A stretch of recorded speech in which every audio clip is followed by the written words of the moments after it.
माफ कर दे अरसद, मुझे माफ कर दे। मैं कभी आपसे झूठ नहीं बोलना चाहती थी, लेकिन मेरी मजबूरियां मुझे मजबूर कर रही।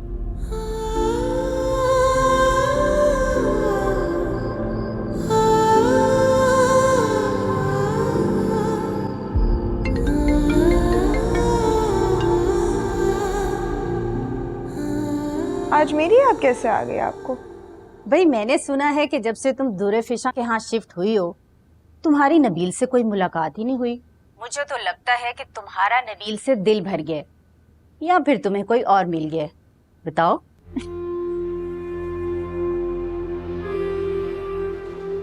अगर आपको अंदाजा हो ना कि आपका बेटा कैसे दुम हिलाता हुआ मेरे पीछे भागता रहता है तो आप ये कभी ना पूछें, समझी?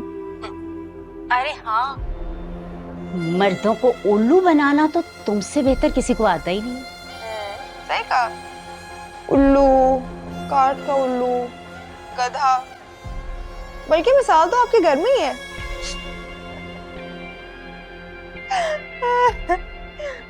तुम्हारा तो मैं शादी के बाद वो हाल करूंगी कि हमेशा याद रखोगी।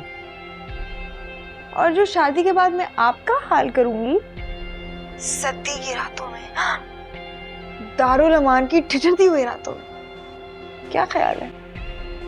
अरे एक दफा ब्याह के आ जाओ तुम यहाँ, फिर बताती हूँ तुम्हें मैं। और मैं सोच रही हूँ कि मैं अपने प्यारे से चचा जान को यास्मीन वाला किस्सा सुनाऊं कि कैसे आपने यास्मीन को मेरे पीछे जासूसी के लिए लगाया था। कितना मजा आएगा।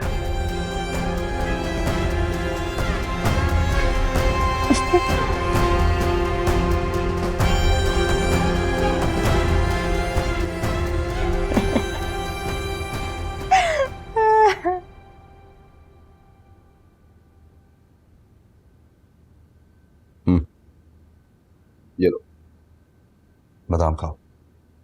कहते हैं बादाम खाने से अकल आती है। मेरे पापा कहते हैं कि बादाम खाने से नहीं, धोखा खाने से अकल आती है। बातें खूब बनाती हो। आपसे ही सीखा। वैसे मैं बहुत खुश हूँ इस वक्त। एक एक दिन गिन कर गुजार रहा हूँ। ऐसा लगने लगा कि मैं अपनी मंजिल के करीब होता जा रहा हूँ। कौन सी मंजिल? कुछ नहीं, ऐसे ही कह दिया।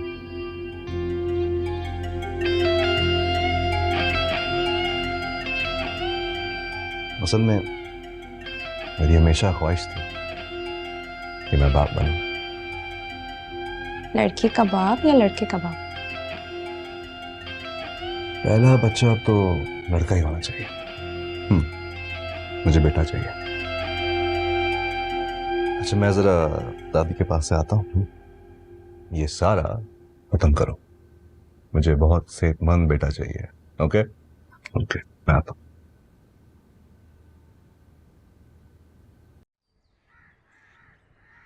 बैठो।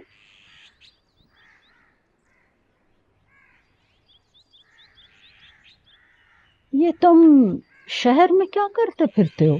सुना है पिछले दिनों बंगले पे कोई पार्टी भी हुई है। असद, एक बात याद रखो, तुम्हारा बाप मर गया है लेकिन तुम्हारी दादी अभी जिंदा है। ये मेरे बाप के ही पैसे हैं। अब इन्हें मैं लुटाऊं, उड़ाऊं या आग लगाऊं, आपको इससे क्या? बेटा जी, अगर पैसा उड़ाने का इतना शौक है ना तो कमाना भी सीखो। आखिरी बार जमीनों पर कब गए थे?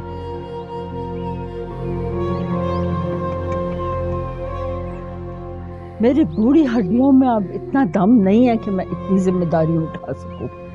तो मत उठाएं। ऐसे भी कुछ दिनों की बात है, फिर तो सब कुछ मेरा ही हो जाएगा। फिर आप चले जाएं या यहीं रहें, आपकी मर्जी। ये तो वक्त ही बताएगा कौन रहता है और कौन जाता है। बहरहाल तुम बाप बनने वाले हो अब तो कुछ जिम्मेदारियों का एहसास करो। वैसे दादी, सोच रहा हूँ आपको अगली पार्टी में बुला लूं। अस्तगफिरुल्लाह। मजाक कर रहा हूँ।